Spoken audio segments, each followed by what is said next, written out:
Hey friends, welcome back to Next Level Nonprofit Video. If you've seen any of the other videos in this series, then you already know that my friend Jake and I, who both work together on some of the projects my company makes, are editing a story video just to kind of showcase our two different processes and really take you behind the scenes of how these stories are made and how to make them impactful as far as the edit and the interview process. We've had our pre-interview, we've done the filming, and we're here in the editing room. And the first couple steps are actually really long and boring, so I did them already and I'm just going to explain really quick what I did. Let's take a look here at Adobe Premiere and sort of see where to go from there. So we're looking at Adobe Premiere right now, and boop, I'll just put my face down here in the bottom corner. The first thing to do is ingest your footage or bring it all into the software and organize it. And then my first step after that, which takes as long as the interview because I'm rewatching the whole interview, is to go through and just delete what I call the dead spaces. So that's anytime there's a silence, anytime I'm talking or asking a question, anything that isn't relevant to the edit.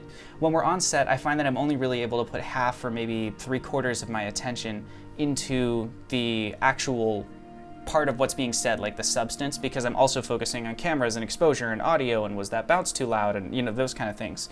So this is a really good chance to go through and rewatch and just hear what was said and also synchronize. A lot of these we had two cameras, so here there's one where we've got a B-roll angle and an A-roll angle. So by going through and synchronizing those, when I get to the actual edit stage, things are a lot easier. What I'm about to do is go through and start pulling out the actual parts of the story that I think are going to make the final cut. We started with an hour-long interview. I'm hoping to tell this story in 5 to 6 minutes. So I'm going to go through and try and pick out the big chunks that fit into our story structure. So that's what's happening next. I'm going to probably time-lapse this and put some good music or something there because this is still a pretty time-consuming process. So I'm going to get into that and I'll talk to you guys as soon as that's done.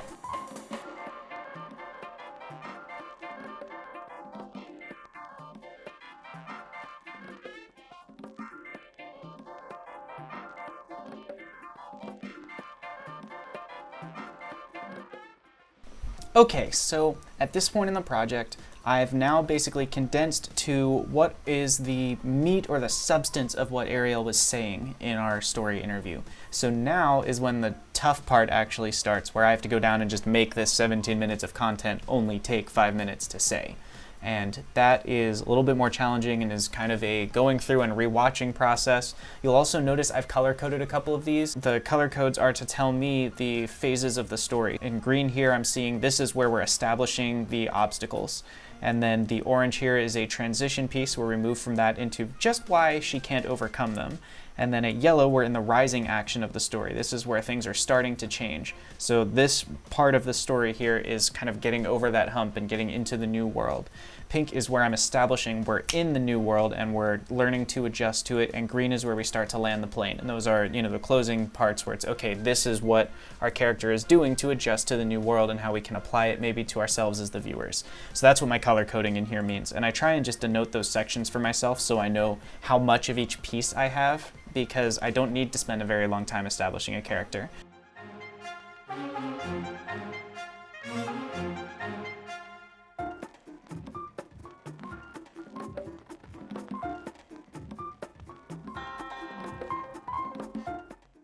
Okay, I've slept, I've recaffeinated, and I'm back to do what is really the fun part of this edit. So I'm going to go through, I'm going to start adding music, I'm going to start doing the color design, all those kinds of pieces that really bring the finished product together here.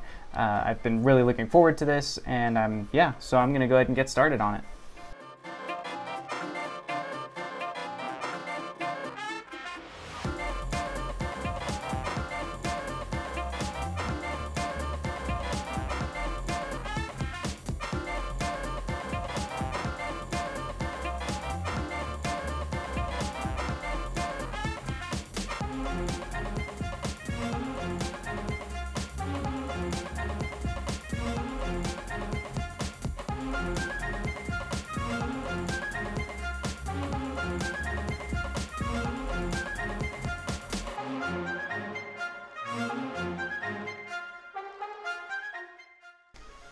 And that is what we call reaching the finish line. This project is done. I hope that seeing behind the scenes was helpful for you, if nothing else than just to give you a glimpse into kind of what goes into making a story video like this so you can make some for yourself. Next week, Jake and I are going to release both of these in their entirety. But until then, I hope you enjoy, here's like the first 90 seconds of Ariel's story as edited by me. As a child, I was always told by my siblings that I was kind of weird. And in a lot of ways, that left me feeling like something was wrong with me. I've had to kind of cover myself and not let people really see who I am.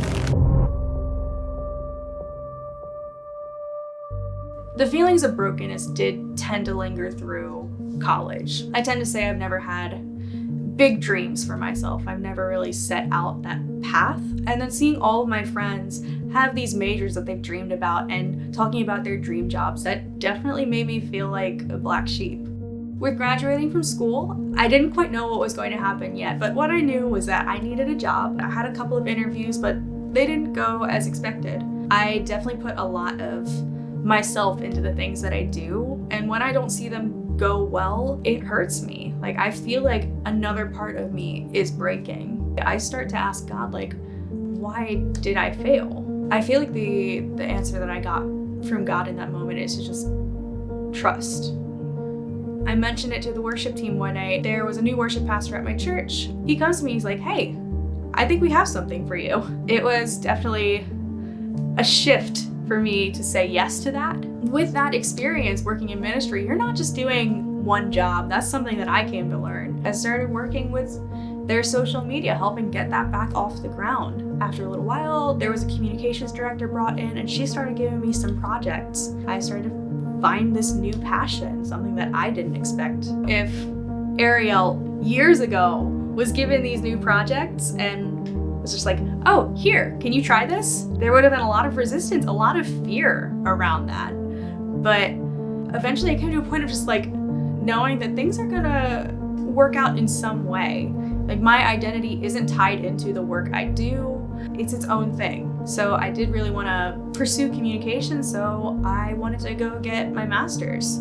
After a while with, working towards my master's, I felt like in my own mind, it was time for me to get a full-time job. And so I decided to try my own thing, and I found a full-time job, and immediately I knew it was not where I was supposed to be.